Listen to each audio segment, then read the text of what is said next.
血洒城头以后啊，不只是城丢了的问题，有人因此成了替罪羊，最后被推到了菜市口。他们在朝鲜拼命，却对京城的口诛笔伐浑然不觉。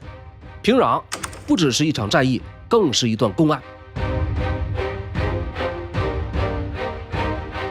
今天我们要讲的是甲午战争中相比海战更鲜为人知的平壤之役。在这一集呢，我们会逐一探讨这么几个问题，比如祖宝贵最后在城头以身殉国，他的死是如何改变战场节奏的？日军是如何以分路包抄而取得优势的？清军又是怎么陷入困境的？补给链为什么断掉了？一周堆积的粮草被日军截获的运粮船，从天津到旅顺再到大东沟的曲折路线，是怎么把军队逼到紫禁粮丸的边缘的？有关指挥层面的分歧，叶志超主守，祖宝贵主战，一场决定生死的会议是怎么从讨论走向不欢而散的？战败后的政治清算，为什么朝廷和言官把矛头指向了魏汝贵？说这么样一个战场统帅，他怎么就变成了被押解入京面临极刑的替罪羊了呢？历史往往比书上写的更复杂，也更令人不安，真相往往被拆散，然后被传说取代。今天呢，我们要还原包括一些原始档案、电文以及当事人的回忆录，不只是说一个悲壮的故事，而是尝试把碎片化的信息重新组合，还原一段被误解的历史。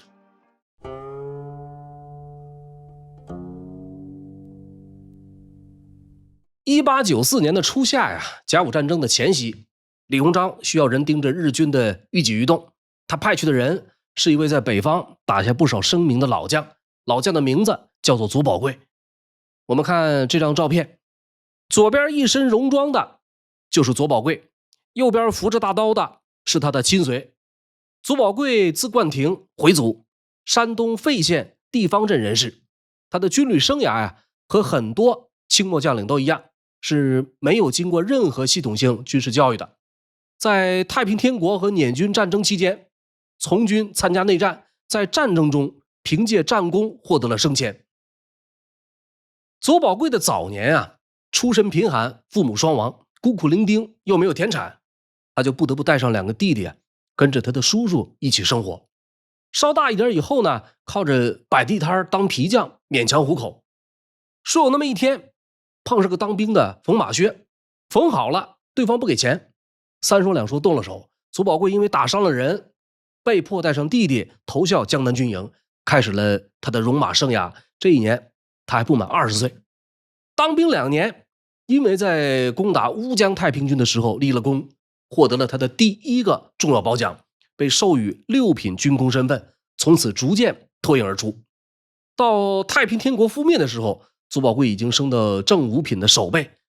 打完了长毛，打捻军，祖宝贵在军事舞台上继续活跃。1865年，他被蒙古亲王僧格林沁相中，担任忠勇营官，参与剿捻。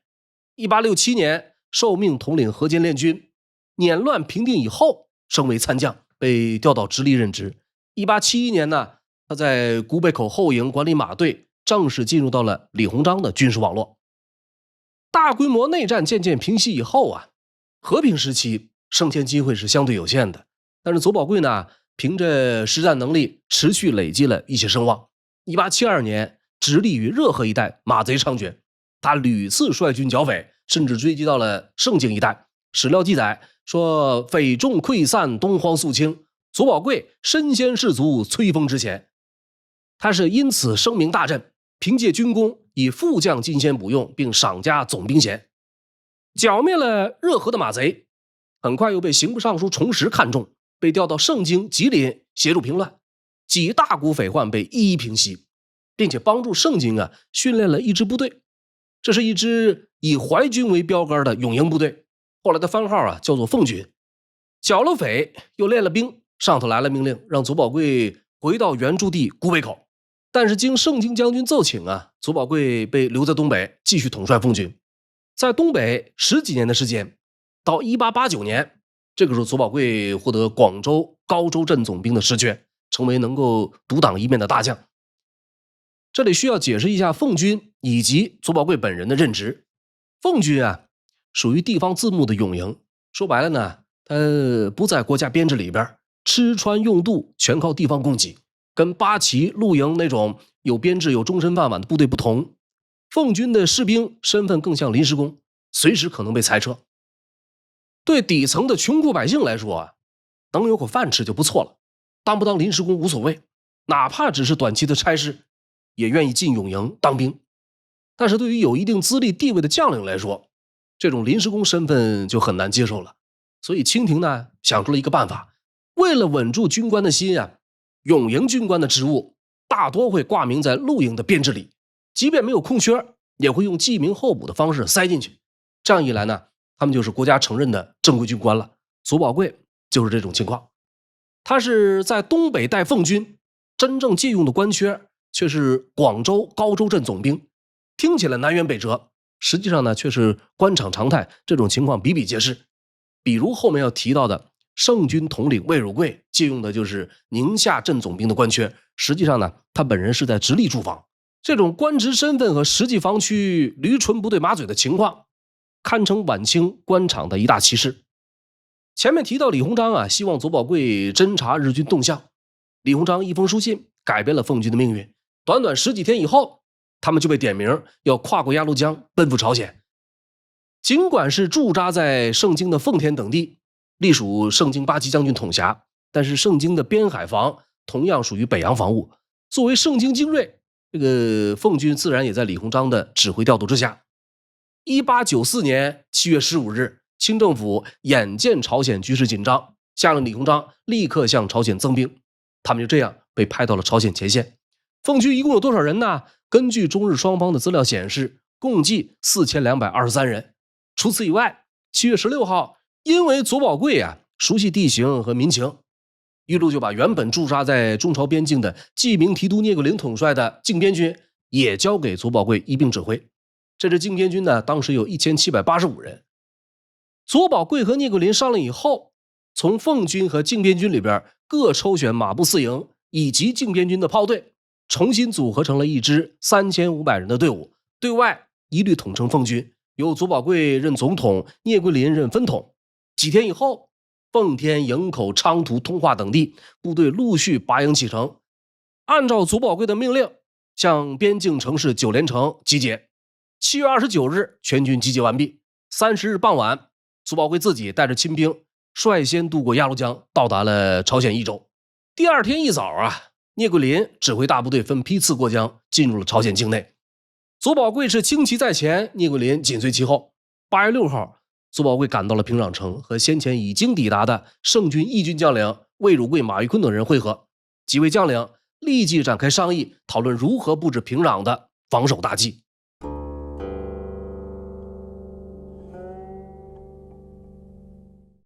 平壤是地处朝鲜半岛西北的平原地区，东边和南边是大同江，江上当时架设了一座舟桥。清军进驻平壤以后，开始分兵防守，修筑工事。清军当时在平壤布防的基本情况呢是这样的：他们判断日军的主攻方向会在南边，所以把魏汝贵的盛军以及马玉坤的义军等等大部队都摆在了城南。左宝贵率领的奉军呢，被分配防守平壤城的东北部，丰申阿率领的奉天练军圣子营负责把守西北的七星门一带。这些呢，就是甲午战争爆发以后，在1894年8月初陆续入朝的4支部队。到了8月下旬，最早在朝鲜南边崖山登陆的叶志超和聂士成先后率领战败的残兵进入平壤。聂士成随后离开平壤回国，崖山这支部队呢，被分配到平壤西边把守景昌门一带。直隶提督叶志超被朝廷任命为平壤驻军总统，全权负责平壤战事。这里需要单独交代一下左宝贵的奉军在这几支部队中的一些情况。我在上一集聊过当时的大清陆军，尤其是北洋海防沿线的陆军，通过购买和制造，部分装备了比较先进的枪炮武器，但是战术打法、部队规章制度仍然停在古代。自古以来就说兵马未动，粮草先行，可见这个后勤保障对于战争是多么重要。但是到了甲午战争进入平壤的中国军队采取的还是各自为政，各支部队各办一套后勤补给系统的这么一个办法。本来搬运粮草这个活啊是由民夫来干的，但是由于时机急迫，同时呢也为节省钱粮考虑，平壤战役的这个后勤工作实际上大多是由各部抽调士兵自行完成的。左宝贵的奉军也是这样，被迫从本就不多的兵力中分出一个营作为运输队，原本是3500人，除去后路转运只剩下3000人。平壤后方的益州，这是当时的后勤物资中转枢纽，必须得有人把守。奉军呢又抽调一个营，配合其他各军的抽调部队驻扎在这一带。还没进平壤，2个营就已经分走了。最后进入平壤奉军啊，只有6个营多点的人马，几乎是入朝清军里边兵力最少的一支。这还没完，平壤的南城被人们认为是重中之重，奉军又抽调一个营去守南城，另外还有2个营由分统聂桂龄指挥，配合盛军作战。最后左宝贵本人直接指挥的去平壤东北布防的只有3个步兵营和1个炮队，满打满算大概1400人左右。平壤的东北地势险要，山势绵延，其中的制高点牡丹台，今天叫牡丹峰，这个位置极其关键。遗憾的是，在清军防守部署的过程中，这个地方被放在了次要的位置。左宝贵啊，心里很清楚，这个兵力是远远不够的，于是呢，分别写信给盛京将军玉禄和李鸿章，请求紧急招募新兵，补足军力，全都因为军饷拮据，武器缺乏，最后不了了之。左宝贵的早年啊，在李鸿章麾下，但是后来常年驻防东北，和淮军的叶志超、魏汝贵以及义军的马玉坤，多少有些派系隔阂，加上他主战的态度跟叶志超、魏汝贵这些主张防守待援的人格格不入，奉军的兵力本来就弱小，又被安排在城东北的角落，自然也就被其他的部队所疏远。直隶提督叶志超作为最早入朝作战的将领，经历了崖山之败，领教了日军战斗力的真面目，应该说对敌人的强弱虚实他是有一定了解的。面对种种不利因素，叶志超啊，在到达平壤总统各军以后，他的态度十分保守，甚至有些消极。各军的将领分防各地，彼此联络呢，主要靠书信和新架的电话。在一次难得的碰头会上，讨论到日军这个活动越来越频繁，叶志超提议放弃平壤。他说，敌人城市大治，锋芒正锐，我军子要击不齐，地形又不熟，不如整饬各队，暂退爱州，养精蓄锐，以图后举。您注意他提出的这个子要不齐，后面我们还会专门来聊。对于撤退的提议啊，现场将领们意见很不统一。就在这时候呢，左宝贵站了出来，满脸怒色，慷慨陈词。他说，敌人孤军深入，正好趁机痛击，让他们全军覆没，不敢再正视中原。朝廷设机器养军兵，每年耗费无数金钱，就是为了今天。如果不战而退，如何对得起朝鲜？又怎么向国家交代？大丈夫建功立业就在此一举，成败立顿暂时不用计较。一个主退，一个主战，这场会议呢，最后不欢而散。当时在平壤的呀，还有盛宣怀的弟弟盛兴怀，他把当时的局势和自己的判断秘密写信报给哥哥盛宣怀，说左马力顾大局，惜其弃局偏浅，不能融洽。意思是说，左宝贵和马玉坤都在意整体战局，也想主动出击，但他们的眼界或做法有限，难以和其他将领达成一致。这种内部的不和啊，并不是小事，将领之间互相疑心，难以协同，就会导致战场上的任何调度和反应都会被拖慢，被削弱。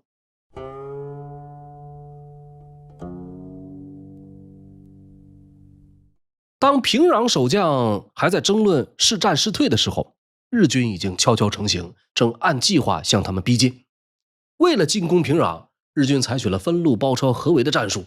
参与攻城的呢，是日本第一军的部队，总兵力16000人，由第5师团长野津道贯中将统一指挥。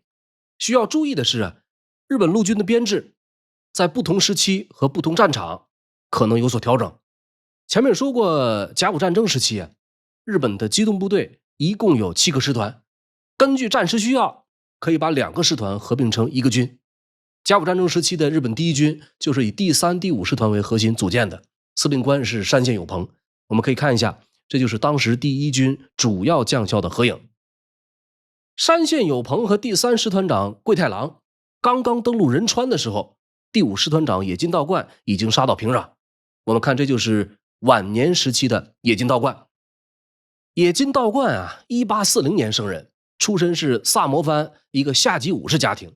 在明治维新时期的戊辰战争中表现突出，得以晋升少校，之后一路升到少将，担任东京军区司令。这就是他在少将时期的肖像。甲午战前野津道观曾陪同陆军大臣大山岩考察欧洲各国军事制度，随后被派往北京担任武官，回国后晋升中将，广岛军区司令。1888年北洋海军成军这一年，日本帝国陆军改组为师团，野津道观被任命为第5师团司令。1894年被派往朝鲜参战，到了朝鲜就向北进发，在没有等到山县有朋下达命令的情况下，野津道观擅自向平壤发起攻击。他当时拟定的作战计划大致是这样的：第一路是大岛义昌混成旅团，大概3600人的兵力，负责在平壤南边发起佯攻，特别是城对岸大同江浮桥桥头堡一带的阵地，主要的目的是吸引牵制守军主力。第二路朔宁支队由利剑上文指挥，从东面逼近平壤。第三路元山支队和朔宁支队一起从北边进攻平壤。第四路是第5师团主力，由野津道观率领渡过大同江，在平壤西北迂回，切断清军的后路。和清军的预判不同，日军认为东北方向的牡丹台制高点是平壤城的要害所在，他们以为清军会安排重兵把守，所以安排了元山、朔宁2个支队。负责指挥元山、朔宁支队的人叫做利剑上文，他的出身和经历和他的中国对手差别很大。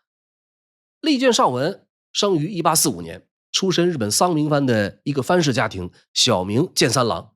作为武士，他从小学习枪术、剑术，之后进入幕府编练的近代化陆军，学习近代军事。在日本倒幕的战争中，利剑上文开始展露军事才能。幕府政权倒台以后，他加入明治政府陆军，历任旅团副参谋长、大队长、连队长。1886年曾被派往欧洲研习陆军指挥，回国以后在1894年晋升少将，担任步兵第10旅团旅团长，随后编入第一军，进入朝鲜。说9月14日的深夜几路日军如期抵达预定的进攻阵地，准备在隔天拂晓发动总攻。这个时候利剑上文指挥的朔宁、元山这2个支队总兵力有7100人。出乎意料的是他的对手守住牡丹台的佐保贵部实际兵力竟然不到2000人。更糟的是，就在日军兵临城下的前一天，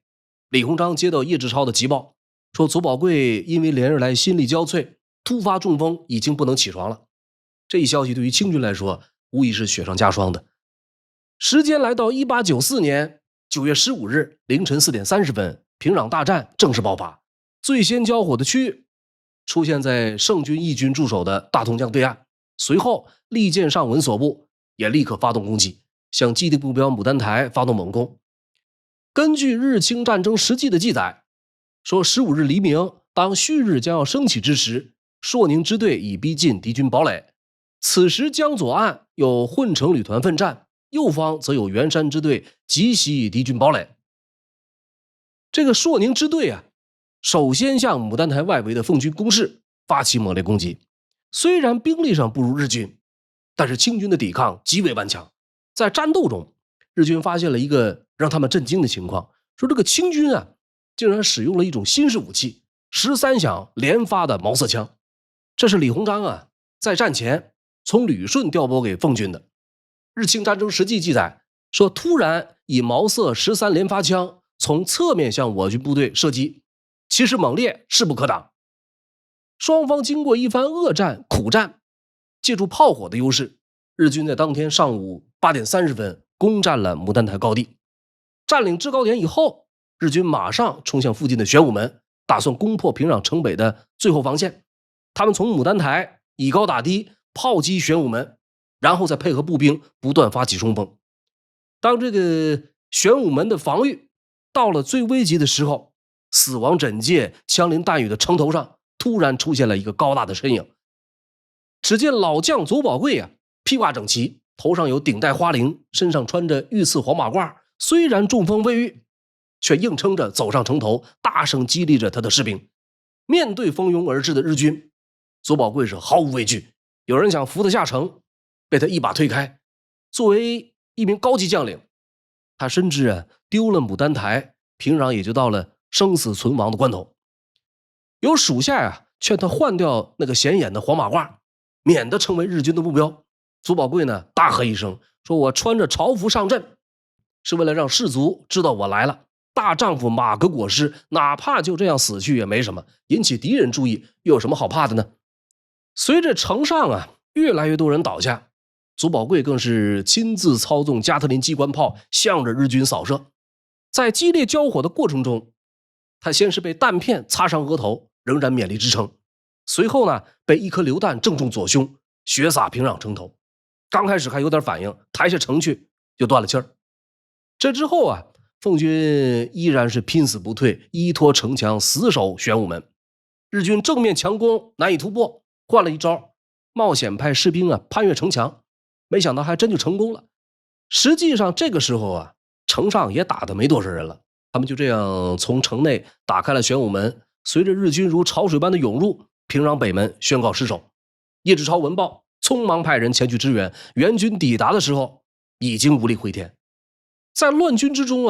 奉军的营官杨建胜和几名士兵想要把左宝贵的遗体带回祖国，他们想从北门出城，却发现日军已经冲入城内，街巷被塞得水泄不通。杨建胜呢，最后也死在了乱军之中，最终没能把遗体带回。就这样，左宝贵和他的奉军葬身于异国他乡。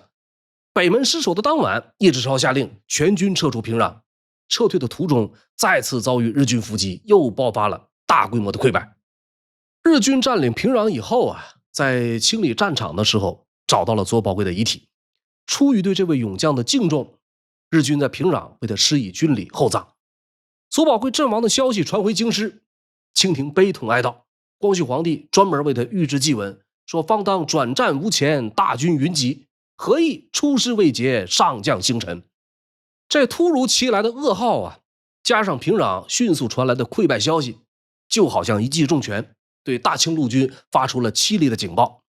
前敌大将作战英勇，可是到底是什么原因导致了这场惨烈的失败呢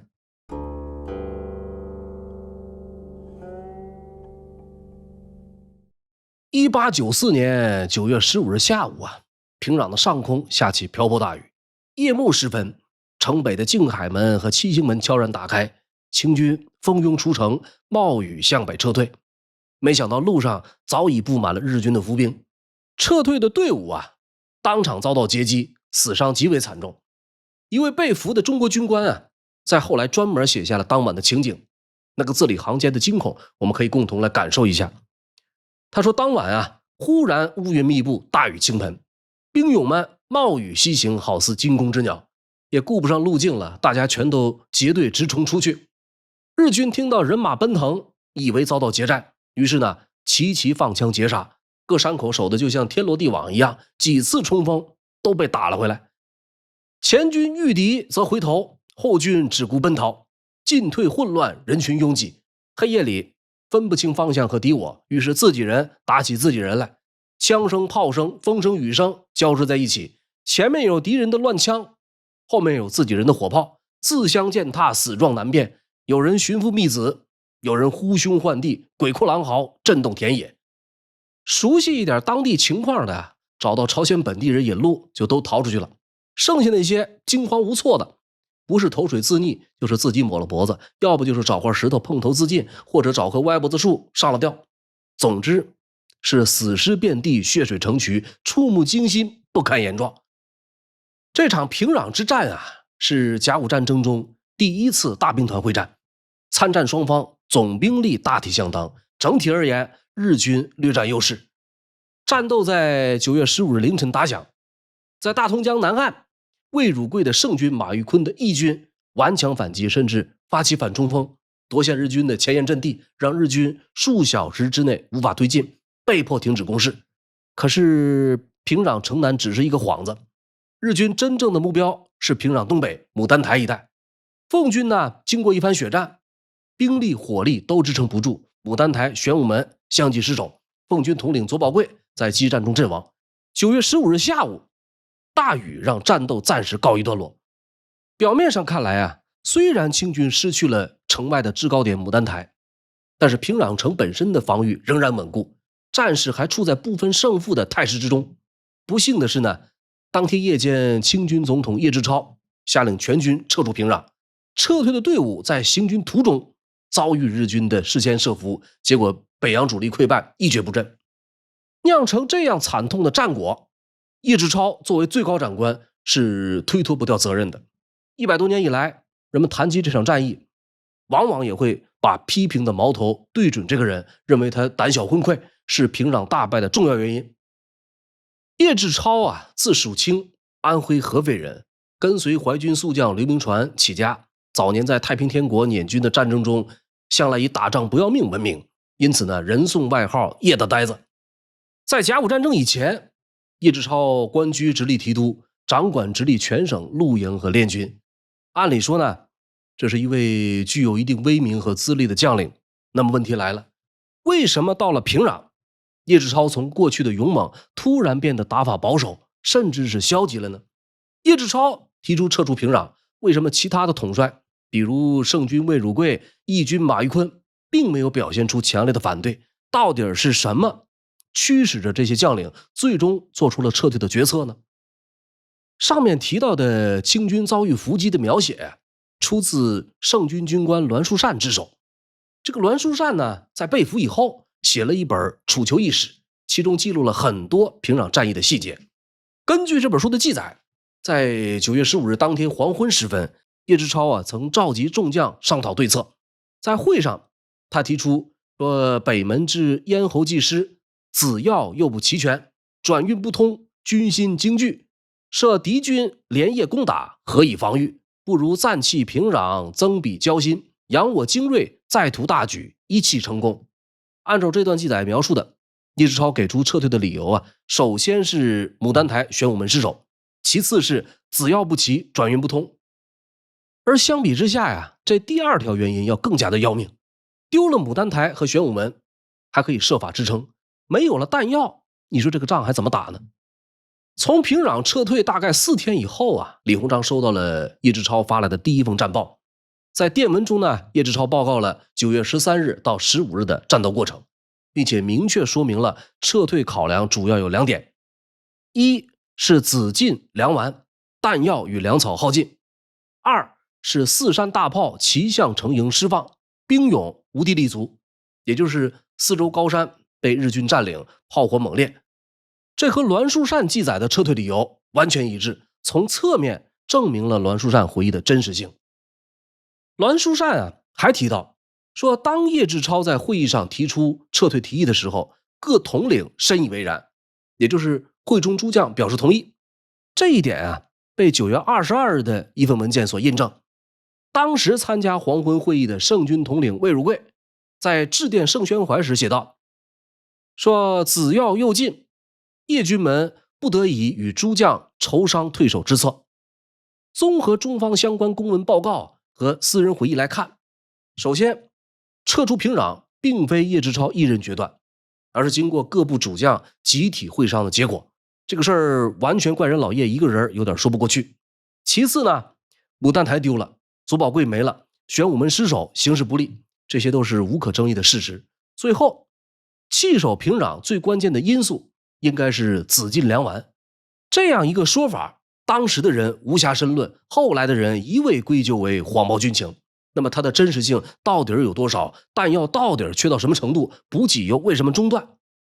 ？1895年8月18日啊，一艘名为枫桥丸的日本商船缓缓驶入天津海河，停靠在了码头。甲午战争结束以后，清军的战俘全部被移送回国，其中有一位对解开平壤弹药谜团极为关键的人物就在这艘船上。这个人呢，名叫邱凤池，之前在平壤负责管理盛军的军械弹药。在撤出平壤的时候，他因为双腿受伤而被俘，被释放回国以后，邱凤池带着沉重的责任感，开始逐一查对他在当时掌管的军械收发账目，并且提交了一份非常详细的述职报告。根据邱凤池的报告，盛军在平壤一共收到2批军械弹药，具体的数目是这样的：各类步枪子弹共计50万发，75毫米克虏伯野炮炮弹1200发，2磅山炮炮弹1200发，加特林机关炮炮弹5万发。到9月15号那一天激战过后，弹药经过消耗，库存情况是各类步枪子弹剩余10万发，75毫米克虏伯炮弹剩下350发，2磅山炮炮弹剩下300发，加特林机关炮炮弹消耗殆尽。除了这些，邱凤池的报告还提供了另外一组数据。平壤盛军的总数是5000人，从国内出发的时候呢，每人配发150发子弹，合计是75万发。在9月15号发生激烈交火以后，到当天中午，75万发的原始基数已经全部打完。也就是说呢，当时的库存的50万发子弹已经不足以再支撑一整天的战斗。邱凤池的统计仅限于盛军这一支部队，各军的总体消耗情况可以从日军缴获清单上看一看端倪。平壤之战过后日军共计缴获75毫米克虏伯野炮18门，剩余炮弹516发，平均每门炮只剩下不到30发炮弹。2磅山炮之类的一共缴获了13门，剩余炮弹209发，加特林机关炮4门，炮弹117发。按每分钟20发的射速计算，4门加特林的弹药也就只够发射几分钟而已。以上这些数据放到一起看，就会发现一个事实：平壤清军在当时的步枪弹药和各种炮弹都接近或者实际上已经耗尽。叶志超在报告中写下的“子尽”这俩字儿，存在事实依据，并非谎报军情。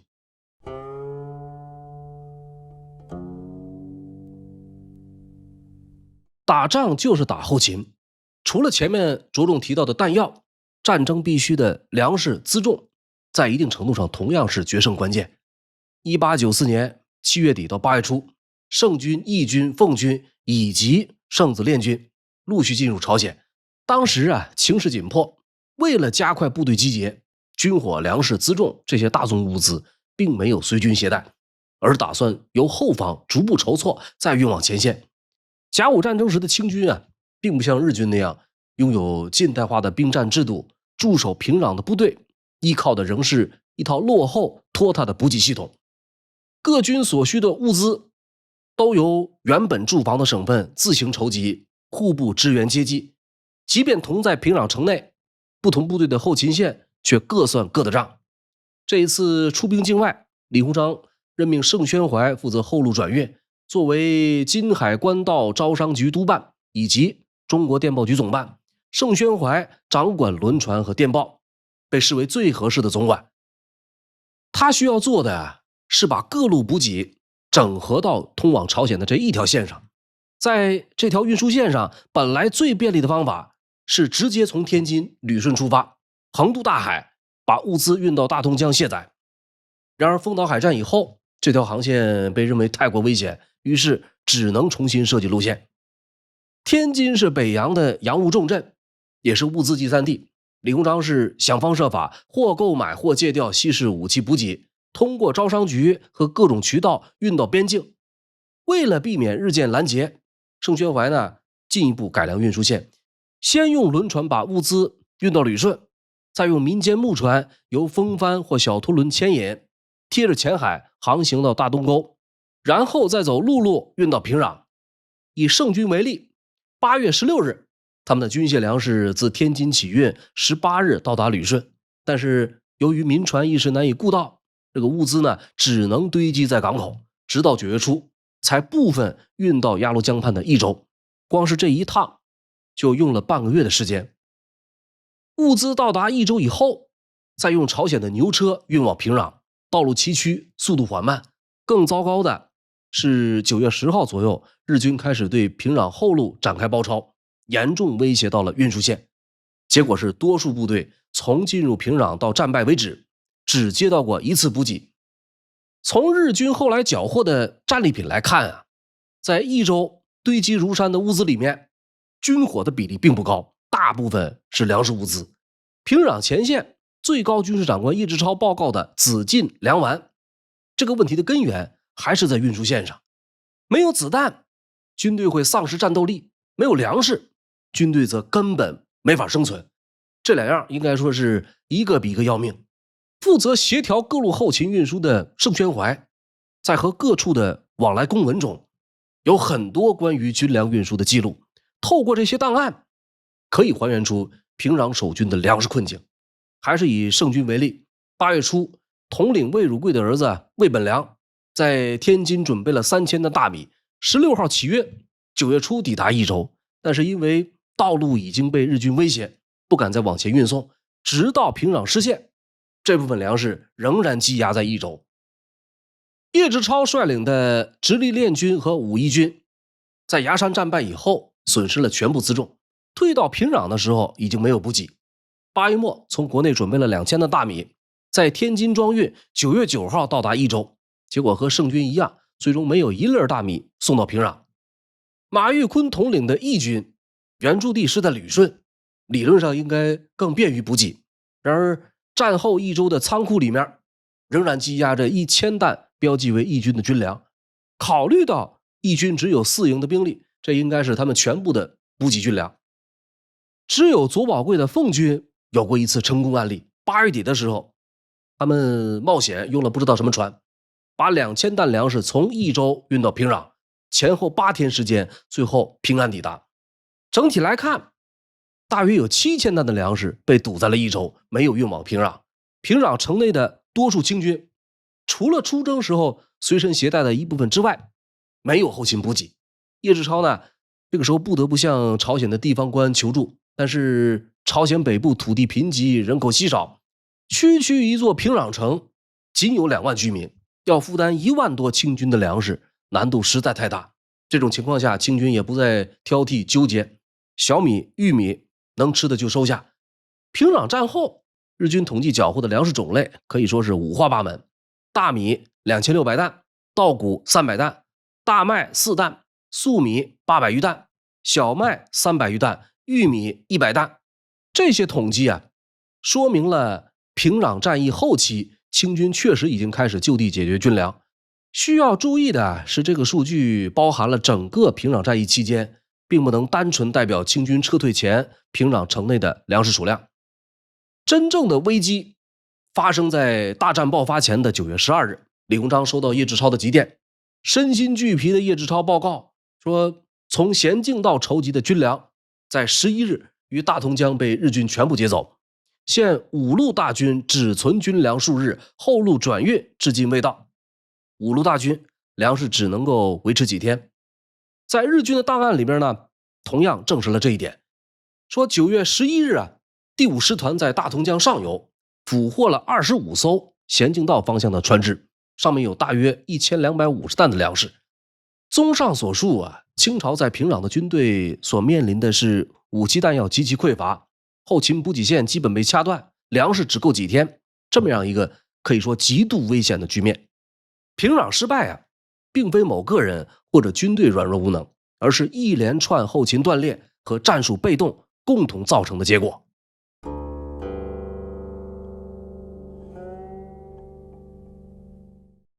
平壤之战结束近1个月以后，清廷开始追究战败责任。奇怪的是呢，官方并没有直面守军弹尽粮绝的事实以及造成这一局面的原因。相反的，朝廷和舆论的矛头很快指向2位前线统帅叶志超和盛军统领魏汝贵。这俩人被认定为主要责任者，随后遭到革职查办。叶志超被判斩监后，魏汝贵更是被押解入京，最后被斩首在了北京菜市口。魏汝贵啊，是甲午战争期间唯一一个被清廷处斩的高级将领，后来的史书和论述几乎全都把他说成罪大恶极。那么事实真是这样吗？有没有其他的可能呢？要解释这桩案子，我们得先从魏汝贵的出身和军系脉络说起。清代的永营各支军队的番号啊，一般从统兵大将的名号或者军队诞生地的地名中取字为名。那么盛军呢，原本是起源于周胜波、周盛传兄弟的乡勇，后来投奔李鸿章，归入淮军，逐渐发展成了一支拥有部队9营、马队5营的重要军系。李鸿章出任直隶总督的时候，特别请调周氏兄弟的盛军跟随自己一起北上。那么盛军的部队后来就主要驻扎在天津小站附近，一边开荒屯垦，一边按照西法练兵。魏汝贵啊，字达三，生于1863年，和周氏兄弟同为安徽合肥人。早年加入周氏组建的乡勇，后来又随同他们加入淮军，凭借作战英勇，一路升任副将、总兵。到盛军北调直隶的时候呢，魏汝贵已经是盛军里边相当有资历的一位老将。周胜波、周盛传兄弟相继去世以后，由于周氏没有合适的子侄可以接班，资历深厚的魏汝贵就这样成了统领盛军的候选人。在李鸿章的推荐下，1893年，魏汝贵当上了盛军部队总统。但是相比之下，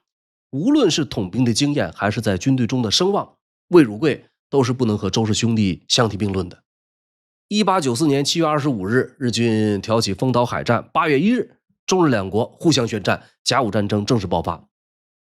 作为李鸿章所能掌控的淮军部队中兵力最多的一支，留守多年的盛军被当作一记重柱派往朝鲜。魏汝贵带领部队在8月4日抵达平壤设防，结果8月16日就被李鸿章狠狠批了一顿。原因是有传言说盛军军纪涣散，在朝鲜奸淫掳掠。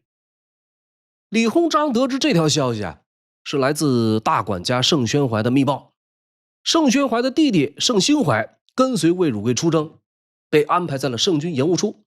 整天喊着要杀敌报国，可是一腔热血竟然被魏汝贵泼了冷水。极度不满的盛兴怀于是呢，接连密电哥哥盛宣怀，抨击魏汝贵治军不严，并且为人苛刻，说之前大家都说盛军在路上奸淫掳掠，已经打死了6、7个朝鲜老百姓，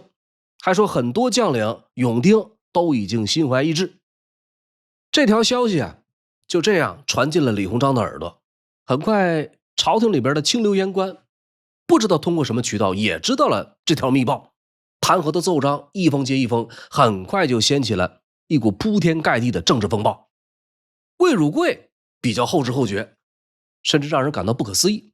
可能是忙于防务，李鸿章的批评他没有做出任何回应，说领导提出了问题，不管内容对错，要么认错改正，要么解释澄清，他是完全没有反应。直到言官们把矛头对准了整个淮西军队，魏汝贵才意识到严重性。可是呢，他没有直接向李鸿章解释，而是转求他认为是后路依靠的盛宣怀从天津帮着从中解释。这个时候他还不知道，有关盛军军纪败坏的消息正是从盛宣怀这里传出去的。老魏啊写了一封长信，其中提到啊，为贵前奉相电言斥，以避军沿途骚扰，甚且淫掠毙命至6、7人之多，又闻将士不和之语，殊为骇然。贵带兵30年，虽不敢自卫之兵，尚不至拥蔽如是。且四军同路，陆续而来，封军一名盛军，毙军又叫他军稍大，以致众恶皆归。信件内容很长，其中最重要的一条信息是说，封军一名盛军。这个封军是谁的部队呢？进入平壤的部队啊，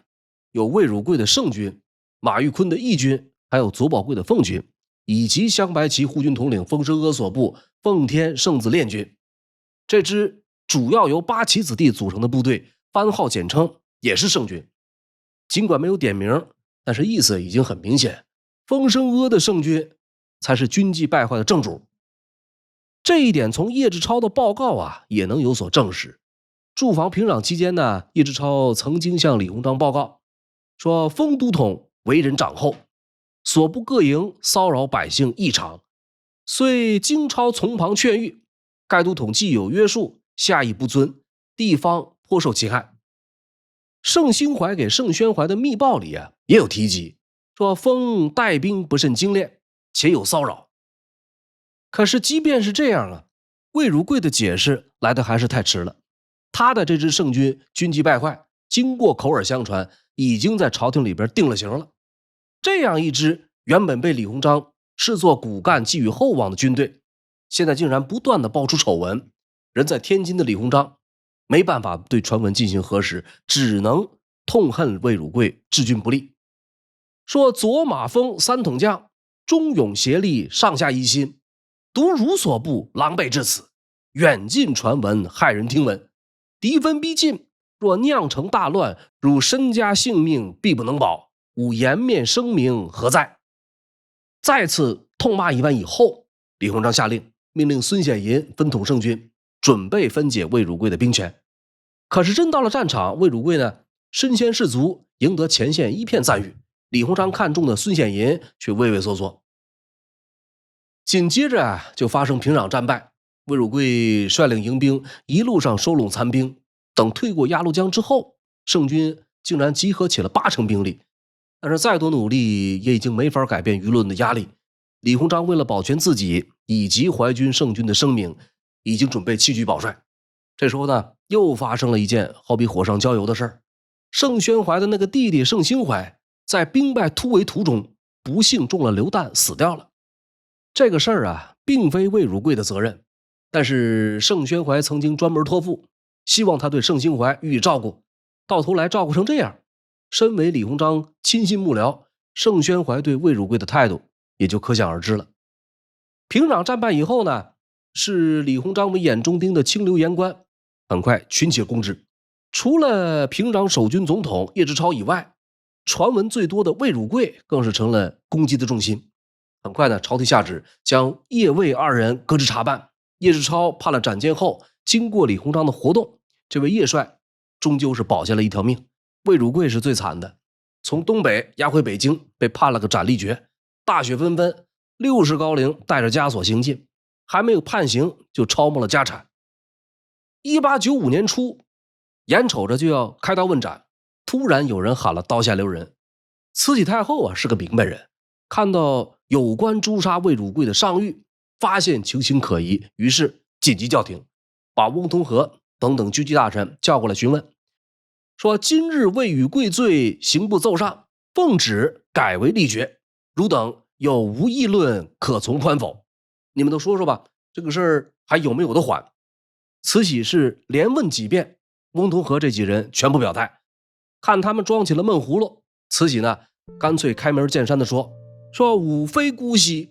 但刑部既引律又加重，不得不慎。听到慈禧这么个说法，这几个人立刻开始争辩，根本态度呢就一条，不杀了魏汝贵不足以平民愤申军律。讨论了半个小时，最后在翁同龢几人极力主张之下，慈禧太后放弃了坚持。就在这一天的傍晚，魏汝贵被押送到菜市口砍了脑袋，沿途围观的百姓人山人海。临行刑之前这位统兵大将是骂不绝口，高声喊冤。多年以后，同样在天津小站驻军练兵的袁世凯提及魏汝贵说过这样一番话，说甲午战争发生的时候呢，他刚好人在朝鲜，从溃散的士卒口中听说老将魏汝贵曾经立马横刀督军力战，和他对阵的日军都有所失利。当时那场战役的失败就好比一台机器出了问题，从引擎到锅炉再到马达，已经样样不如人，最终打不过别人，是在情理之中的事情，怎么能把责任全部归咎于其中某一个环节呢？有谁能真正承担这样的指责呢？好了，读历史知善恶，感谢您的收看收听，这里是烽火照东南甲午战争系列节目的第4集。如果您喜欢呢，欢迎订阅点赞。甲午战争的故事仍在继续，欲知后事如何，且听下回分解。